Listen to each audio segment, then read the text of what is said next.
ומכאן אנחנו נעבור למושב השלישי. במושב השלישי שלנו הערב אנחנו רוצים להרים את המבט אל האופק ולשאול שאלות רחוקות. על איך שאלות של תורה ומדע, אבל בדגש על מדע העתיד. איך התורה ואיך ההלכה מתמודדת עם שאלות עתידיות שהולכות ומזדמנות לנו חדשות לבקרים, ולא רק שאלות שמתעסקות במשהו שבא בשנה הקרובה ובשנתיים הקרובות, אלא גם שאלות שיעסיקו אותנו בעשורים הקרובים. האם יש לנו מתודולוגיה ואיזשהו חזון להתמודד עם אותם שאלות? הנוכחים איתנו במושב הזה הם פרופסור יוסף בודנהיימר, שהיה במשך שנים רבות נשיא המרכז האקדמי לב, זה חתן פרס נובל פרופסור ישראל אומן, הרב מנחם פרל ממכון צומת, מר מייקל אזנברג מייסד ומנהל קרן הון סיכון א', מר אריה בת מייסד ומנכ"ל של חברת פרסייס ביו, חברה שעוסקת בהדפסת רקמות ואיברים, והרב יוסף צבי רימון מהמרכז האקדמי לב. אנחנו נפתח איתך פרופסור בודנהיימר, איך אתה רואה את החזון העתידי של שילוב של תורה ומדע? התבקשתי לפתוח את הכנס הנוכחי שהוא מוקדש לזכרו של הרב אהרון בת שנפטר לפני 10 שנים, והוא היה מנכ"ל של מכון לב שנקרא אז בית הספר הגבוה לטכנולוגיה, ואני אפתח בזה שאני אגיד כמה מילים לזכרו.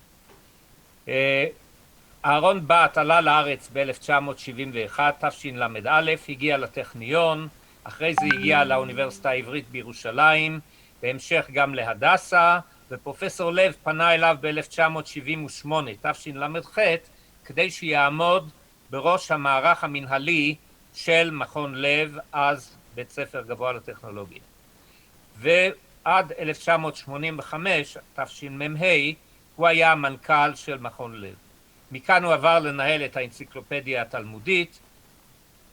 אדם חרוץ בצורה בלתי רגילה עם מגוון רחב מאוד של כישרונות. הוא היה קם ב-4 בבוקר כדי ללמוד תורה, להכין שיעורים שהוא נתן גם בהדסה וגם בבית. הוא למד בחברותה עם פרופסור פירסטנברג, והוא הנהיג במכון לב נוהג שנשאר עד היום, שכל ישיבה נפתחת בדבר תורה.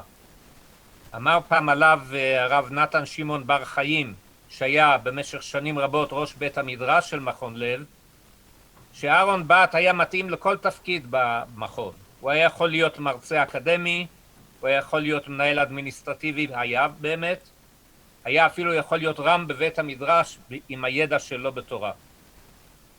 הוא באמת סימל את השילוב בין תורה, מדע ודרך ארץ. ולכן מתאים במיוחד להקדיש את הכנס הנוכחי לזכרו של אהרון בת, זכר צדיק לברכה. הקשר לכנס הנוכחי הוא ברור. יש בלבול בציבור בין מדע לטכנולוגיה. אנשים חושבים מדע וטכנולוגיה אלה שני פנים של אותו הדבר, הדברים שונים לחלוטין. באמת המדע מחזק את יסודות האמונה ומשתלב עם התורה. לעומת זאת, הטכנולוגיה דוהרת קדימה בקצב שהולך וגובר. החל ממכשירי מדידה דיגיטליים לטכנולוגיה רפואית, אלקטרוניקה, מאלקטרוניקה למיקרו-אלקטרוניקה, מתוכנה לסייבר, רשתות תקשורת, מושגים שמתחדשים חדשים לבקרים בשנים האחרונות ממש. אסור שההלכה תפגר מאחור. חייבת להיות פסיקה הלכתית מתוך הכרת הטכנולוגיה ומתוך התמודדות עם הטכנולוגיה. מצד שני גם, הטכנולוגיה היא לא רק יוצרת בעיות הלכתיות, אלא היא גם מספקת פתרונות הלכתיים. כל מיני אפשרויות שלא היו קיימים בעבר, לפתור אתגרים שהעולם המודרני מעמיד בפנינו, אם מדובר בתחום הבריאות, בתחום הרפואה, התזונה, התקשורת, ניהול ידע, אוטומציה, כל הדברים האלה. וחשוב שיהיו לנו אנשי תורה שמתמצאים בטכנולוגיה במידה מספקת, שהם יכולים להתמודד עם השאלות האלה. היוזמה פה של הכנס הנוכחי היא יוזמה מבורכת, שהיא מתחילה להתמודד עם השאלות האלה, ועל כן אני מברך. כל טוב. פרופסור בודנהיימר, תודה רבה על הדברים, והדובר הבא שלנו, פרופסור ישראל אומן, בבקשה. אז הרב רימון צלצל אליי לפני כמה ימים, וביקש ממני להגיד כמה דברים על הכנס הזה, שאני מבין שהוא בנושא בשר מלאכותי, בשר מתורבת, אני לא יודע מה קוראים לזה בדיוק, אני בעצם גם כן לא יודע מה זה בכלל, אבל ביקש ממני, האם בשר, השאלה העומדת לפנינו זה מבחינה הלכתית, האם בשר מתורבת או מלאכותי או מה שזה יהיה, האם הוא בשרי או האם הוא לא בשרי, פרווה, כן, או אולי חלבי, משהו כזה, לא יודע. אז אני אמרתי, אין לי דעה בנושא הזה, ואין לי מה להגיד, כן? אבל הרב רימון אמר, בכל זאת אולי תגיד משהו. אז אמרתי, אולי כן יש לי דבר אחד להגיד. וזה ככה.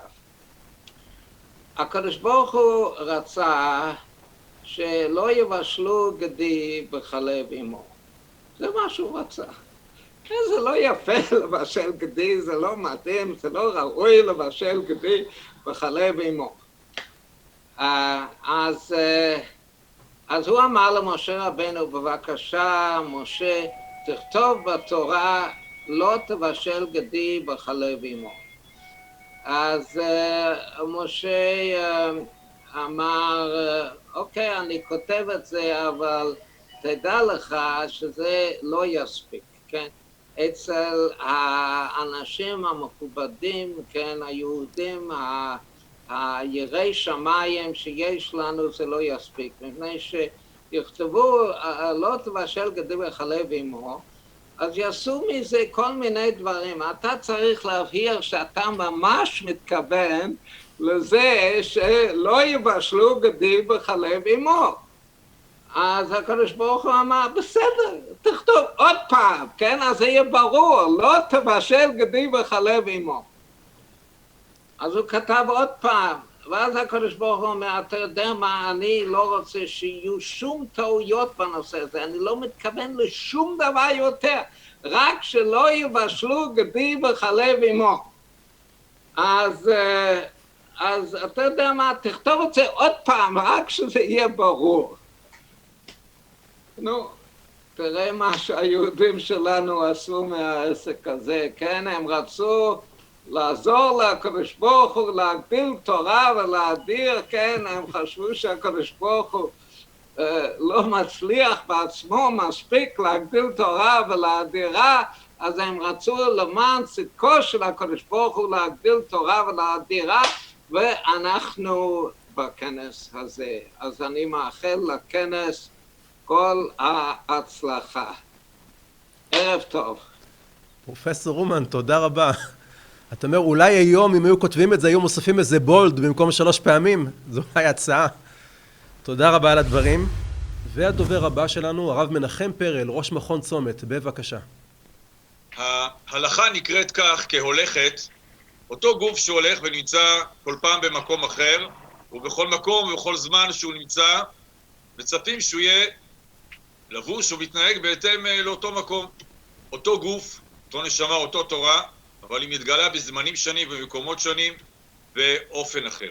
השבת, או אווירת השבת, צביון השבת שהיה, שאבא שלי, שיאריך ימים, ילד בטרנסילבניה, שונה מאוד מהשבת שאנחנו חווים אותה היום. אכלו את סעודת ליל השבת לאור כמה נרות, בטח היה נחמד ורומנטי, אבל זה לא כמו היום שאנחנו בחדר מוצף אור. את הצ'ולט למחרת בבוקר או בצהריים אכלו חמים, כמה כבר הגחלים יכלו להחזיק מעמד, ואת התה הם רצו לשתות, ובוודאי כבר לא היה חם מדי בשבת אחר הצהריים, ואנחנו שותים את התה חם בדיוק כפי שהוא רתח או רותח ביום חול, בהחלט משפיע על אווירת השבת. רבי משה פיינשטיין לפני כמה עשרות שנים אסר את השימוש בשעון שבת.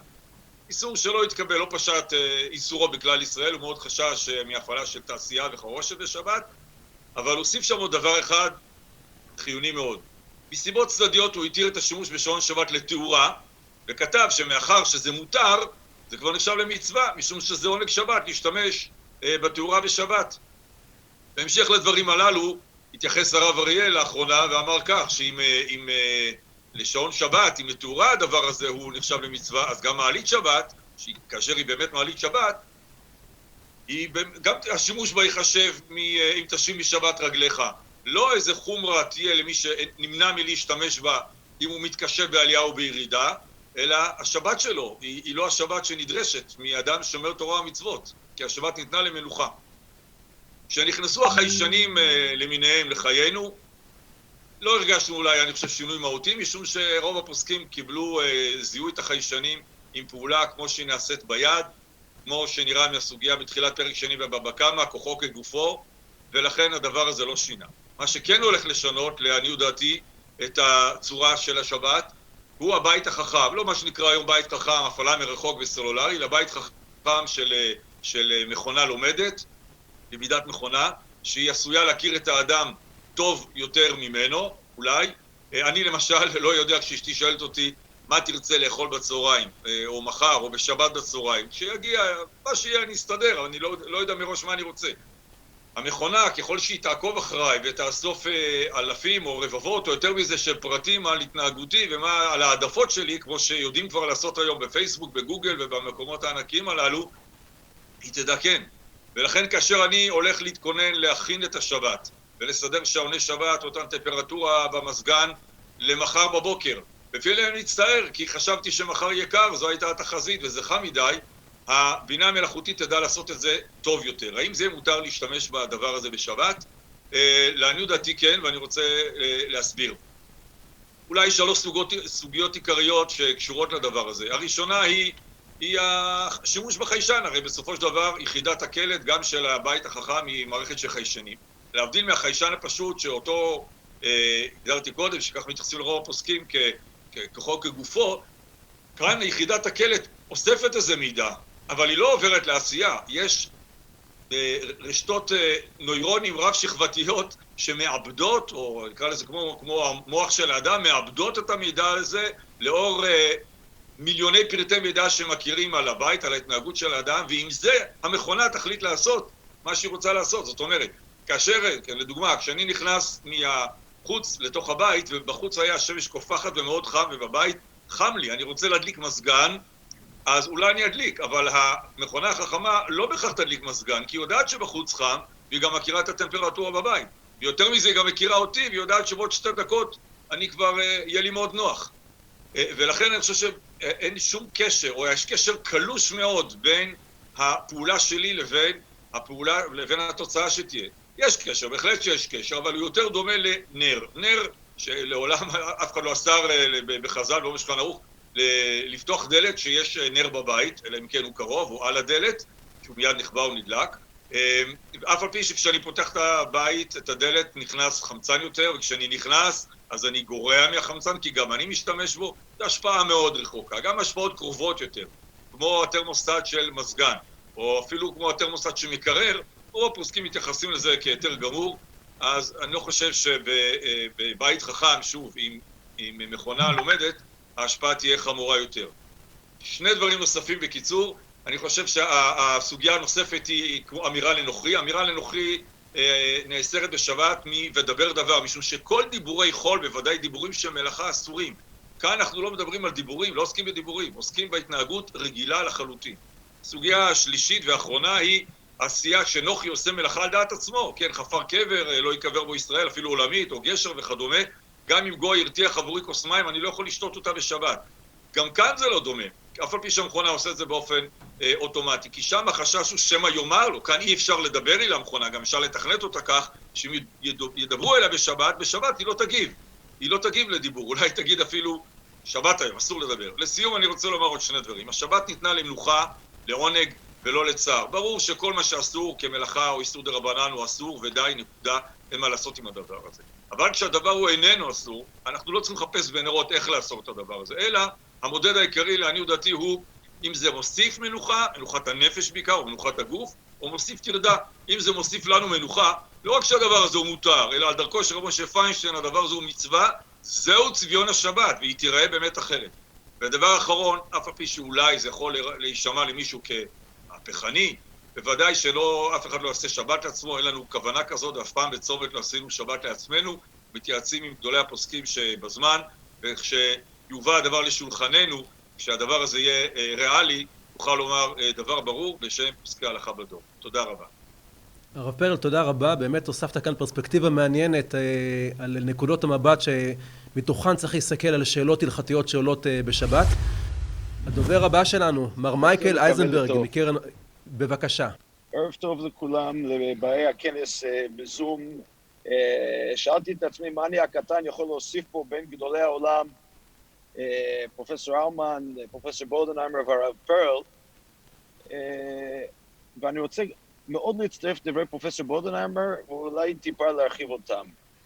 בתורה כתוב להבדיל בין הטמא ובין הטהור, בין החיה הנאכלת ובין החיה שלא תאכל.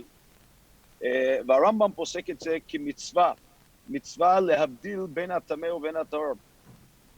החינוך אף מוסיף, הוא אומר שזה מצווה להבדיל גם בהמות כשרות, גם ממה שהולך להיות לפניך, להיות שחוט. הוא מותר, גם אותו צריך לבחון אותו.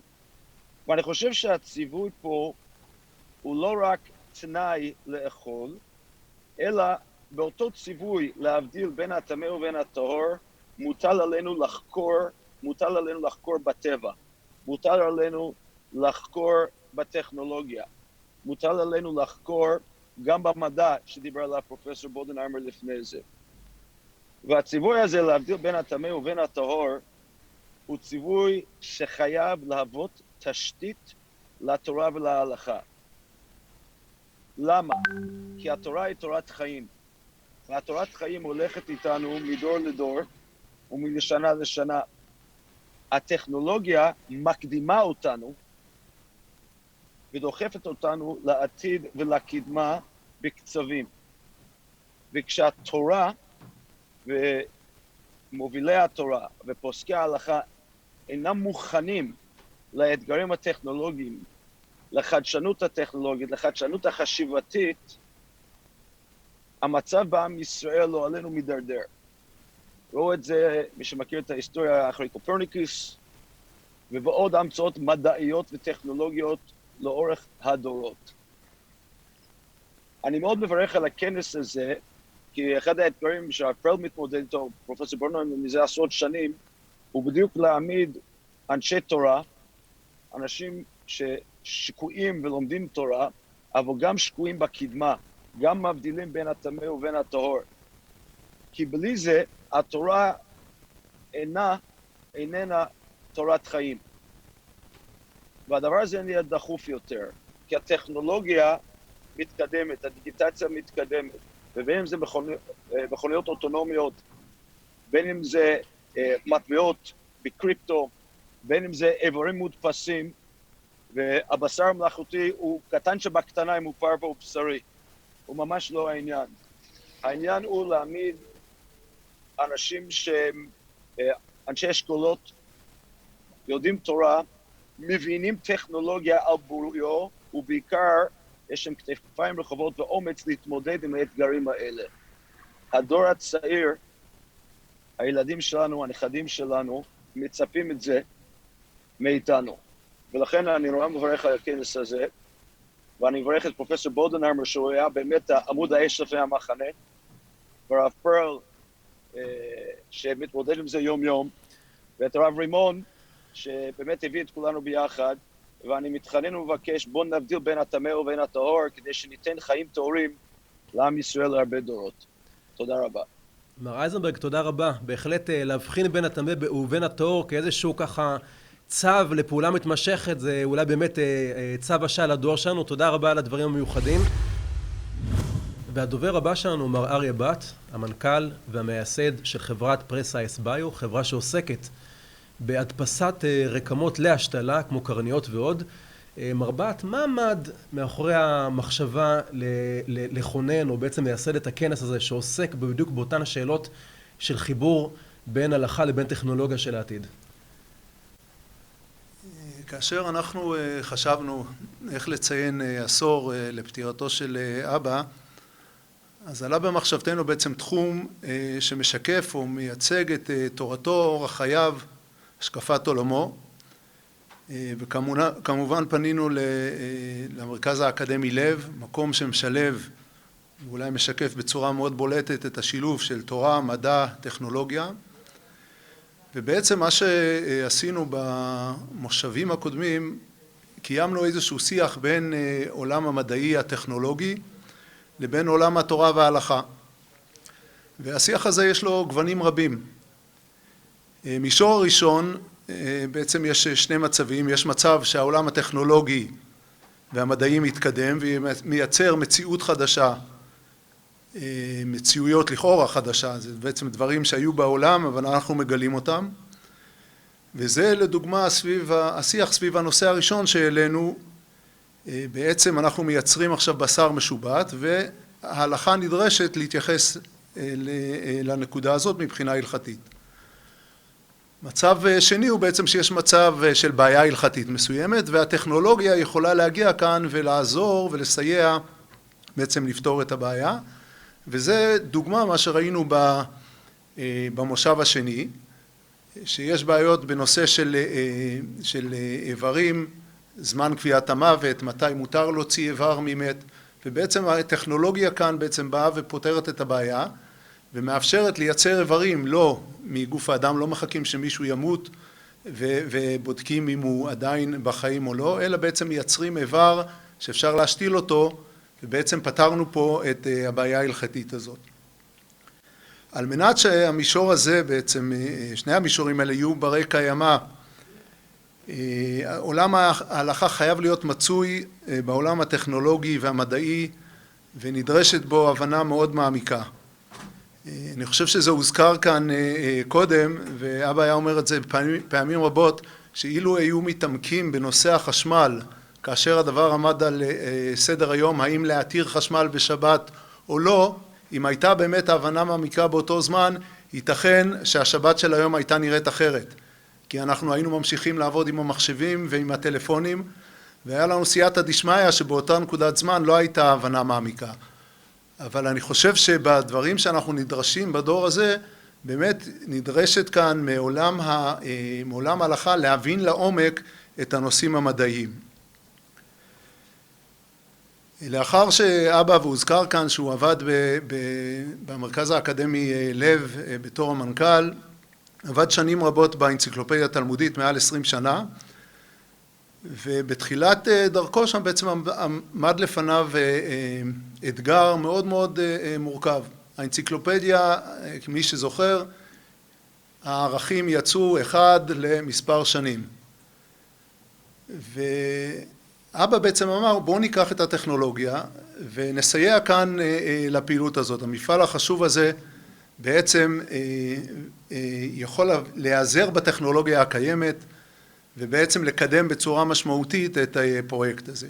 הייתה התנגדות רבה, ואני זוכר שאבא עבר מלחמות באמת קשות כדי לשכנע את כל הגורמים שאפשר לשלב את הטכנולוגיה בתוך התהליך הזה של עריכת האנציקלופדיה. היום זה נראה לנו פשוט, כולנו מכירים את פרויקט השו"ת, כולנו משתמשים בזה, אבל הדבר הזה היה באמת אתגר קשה, וכאן בעצם הטכנולוגיה באה ומשתלבת יחד ועוזרת ומסייעת לעולם התורה. גם כאשר אבא עבד באוניברסיטה או במחקר, עשה תורתו קבע. מהשעות המוקדמות של הבוקר והיה לומד והכין את השיעורים, העביר שיעורים בקביעות עשרות שנים, חברותות רבות ולימוד כמובן עם נכדיו בישיבות. אבל מעבר לשילוב והעיסוק גם במדע וגם בתורה, ההשקפה של אבא הייתה מאוד ברורה, ותפיסתו הייתה שגם המדע וגם התורה זה עולמו של הקדוש ברוך הוא. היה פשוט וברור שיש אנלוגיה בין בעיות בתורת הקוונטים לבין שאלת הידיעה והבחירה. שכן מי שברא את העולם הזה גם ברא את העולם הזה. הנציב שאנחנו בבית למדנו אותו הרבה בקדמת העמק, מסביר את הפסוק בישעיהו, ונמקו כל צבא השמיים, ונגולו כספר השמיים וכל צבאם. משווה הנציב בין עולם הטבע לעולם התורה. בעולם הטבע יש דברים ידועים ופשוטים לכל אדם, ויש סתרי הטבע שמתגלים בכל דור על ידי חכמי הטבע. קודם שנתגלה אותה ידיעה, נראה הדבר כמדע בדיוני, וזה דברים שאנחנו ראינו כאן לפני עשור, היו מציינים אותם כמדע בדיוני. וכותב הנציב, שוב למדו מזה עוד עניין רב לתועלת העולם ומלואו. וכותב הנציב שכך גם בספר מכתב אלוקים, כך גם בתורה. אם יש מקרא לא ברור, ניתן לסבור שהוא מקרה ודבר ריק חס ושלום. אבל אחרי שמבינים וחוקרים, נבין שהוא פשט הספר ולא בדיוני. זה בעצם, הנציב פה מביא אנלוגיה מאוד ברורה בין עולם התורה לבין עולם הטבע. גם באיך לגלות אותם, איך לחקור, ובעצם איך הדברים בנויים. בהמשך גם כותב הנציב שהתורה לישראל היא חלק מהבריאה. וכותב שחכמי אומות העולם החוששים לכבוד אלוקים, מצווה לחקור בחוכמת הטבע שהיא הבריאה, שבזה נותנים כבוד לקדוש ברוך הוא. ואני מוסיף שהמצווה היא לא רק על חכמי אומות העולם, אלא גם המצווה עלינו, שאנחנו חוששים לכבוד אלוקים, לחקור ולעסוק בחקר הטבע. וזה אומר הנציב אשר ברא אלוקים לעשות. זה מצווה עלינו לעשות. היינו לבאר ולחדש בטבע הבריאה. וכך עלינו מי שיש בידו היכולת מצווה לחקור בעומק לשון התורה והיא כבוד אלוקים. אתם שמים לב, הנציב פה משלב את עולם התורה ועולם המדע, והדברים משולבים בזה, וזה עולמו של הקדוש ברוך הוא. אני מקווה שהכנס הקצר הזה שפתחנו בו היום, ובעזרת השם אנחנו נמשיך אותו ולקיים אותו, ולהגדיל תורה ולהאדירה, להעמיק בבריאה, להעמיק בתורה, וזה בעצם משקף במקצת את עולמו של אבא, ואנחנו נמשיך בדרך הזו אשר ברא אלוקים לעשות. אני רוצה להודות למכון האקדמי לב, לבית המדרש, וכל האנשים שהצטרפו אלינו וכיבדו אותנו בנוכחותם בכנס הזה, ואנחנו בעזרת השם אנחנו נמשיך להגדיל תורה ולהאדירה. אריה בא, תודה רבה. תיארת לנו ככה, שיתפת אותנו במסורת משפחתית מרתקת של שילוב בין תחומים ושל איזשהו אותו להט שיש גם במחקר המדעי וגם בחיפוש אחר האמת האלוקית, האמת התורנית. תודה רבה על הדברים. ואת המושב הזה אנחנו נסיים עם הרב רימון. הרב רימון, איך אתה רואה את האתגר שלך בבית מדרש שאמור לקחת, לחבר בין עולמות שאולי לפעמים נראים רחוקים, לפעמים נראים משיקים, גם להתמודד עם שאלות של הזמן הנוכחי וגם להתמודד עם שאלות עתידיות? אז קודם כל באמת הכנס הזה היה כל כך מרגש, ואני חושב שהוא משקף את הדברים, את השאלה ששאלת. אנחנו בכנס הזה ראינו איך הלכה פוגשת מדע, פוגשת טכנולוגיה, ופתאום אתה רואה שטכנולוגיה עתידית, כמו שאריה אמר קודם, דמיונית, יש לה תשובות ודברי חז"ל לפני 2000 שנה. אתה רואה שחז"ל אמרו דברים לפני 2000 שנה ו1000 שנה שנראים רחוקים כל כך, כאילו בשר יורד מן השמיים, כל מיני סוגיות שאתה אומר, מה הן רלוונטיות? פתאום אתה רואה איזה יסודות נתנו לנו חז"ל, שמשמעותיים היום, שנותנים לנו אפשרות לקחת במדע המודרני ביותר, לדעת איך לנתח, לשכלל, לתת בו תשובות. זה מרגש, זה האתגר שלנו. לקחת את אותם יסודות ולצקת אותם בטכנולוגיה שהולכת ומתפתחת לפנינו. ואני רוצה להגיד, דבר מרגש מיוחד היה גם לראות את עולמו שהקדוש ברוך הוא הולך ומתפתח. אני מאמין מאוד בדרכו של מרן הרב קוק זצ"ל, שעולמו של הקדוש ברוך הוא הולך ומתפתח, לא הולך ומתקלקל. אתה רואה איזה דברים יש היום, אתה רואה הנדסת רקמות, אתה מבין שתוך שנה, שנתיים יש השתלת קרניות, יש אלפים, ובסופו של דבר עשרות אלפים, ובסופו של דבר אולי יותר אנשים שהיום לא יכולים לראות ויוכלו לראות בעתיד הקרוב, או אולי קצת יותר רחוק. זה לא יאומן. לחשוב על איברים אחרים שאפשר יהיה להדפיס אותם, להציל חיי אדם. כמובן שהדבר הזה גם פותר שאלות הלכתיות. אם אנחנו דיברנו על תרומת איברים, קביעת רגע המוות וכולי, שיש לזה דרך, אנחנו יודעים אולי איך לעשות את זה, ובכל אופן זה פותר את הדבר הזה, אולי זה אפילו עוזר בנקודות אחרות. כהן בעל מום, יש לו עכשיו יבנה המקדש, יהיה לו כבר איבר חדש, יוכל לעבוד במקדש. מה נגיד בעולם הנזיקין? חז"ל דרשו עין תחת עין, זה לא יכול להיות ממש, כי אי אפשר לתת עין תחת עין, דרשו ממון. אולי עכשיו אנחנו נגיד עין תחת עין, פגעת בעין שלו, תדאג שידפיסו לו את הרקמות, שיעשו לו את הניתוח, שיחליפו לו עין ממש. אנחנו נמצאים בקדמה שאי אפשר להבין אותה. כמובן שהדברים האלה דורשים את ההלכה שתכוון, שתוביל, שתיקח את כל הקדמה הזאת באמת קדימה. אבל זה דבר מדהים. גם הבשר המתורבת, מרן הרב קוק זצ"ל דיבר על חזון הצמחונות והשלום, ואולי פתאום יש דרך שאפשר יהיה לאכול בשר וגם לא לפגוע בבעלי החיים, שלא תהיה טעות. כל עוד אין לנו את הדרך הזאת, אם התורה אמרה שמותר לשחוט בעלי חיים, אנחנו מאמינים שזו דרך טובה, נכונה, אין לנו שום בעיות, גם לא מוסריות עם הדבר הזה. זו דרכה של תורה, אנחנו הולכים עם התורה עד הסוף, אנחנו רגועים. אבל אם יש דרך שתיתן תחליף לבשר, בדיוק באותה צורה, באותה תזונה, בלי לפגוע בבעלי חיים, דבר מדהים. אולי זה עוד איזו התקדמות, התפתחות של העולם. כמובן שצריך לחשוב על כל הנקודות ההלכתיות שדיברנו עליהן, פר ובשרים, טמאות, טהורות, אבל זה דבר מדהים. מוריי ורבותיי, אין להלכה שום מאבק עם המדע, בדיוק הפוך. ההלכה והתורה מכוונת אותנו, עולמו של הקדוש ברוך הוא הולך ומשתכלל, ואנחנו מסתכלים בהתפעלות ובהתרגשות, איך הקדוש ברוך הוא משכלל את עולמו על ידי כל ההמצאות המדעיות האלה, ואנחנו אומרים, וואו, הקדוש ברוך הוא יצר את העולם מדהים, מה רבו מעשיך השם, הוא כל כך מדהים שנתת לנו בני האדם להוסיף, לשכלל, לפתח אותו, ועכשיו יבוא תורה של ההלכה, של העיון הלמדני והעיוני, לבוא ולראות איך לנתב ואיך לעשות את הדברים בצורה הנכונה והראויה. אז בעזרת השם, מקווה שמהכנס הזה יצאו המון דברים טובים. תודה רבה למר אריה בת, ואני חושב שהדברים לזכרו של אבא לא נמצא איתנו כאן, אבל אני בטוח שמלמעלה הוא מאוד שמח עם הדברים המדהימים שמוסיפים חיבור של תורה ומדע. תודה רבה למרכז האקדמי לב, לבית המדרש מדע תורתך, לכל הרבנים שיושבים ולומדים ומעמיקים.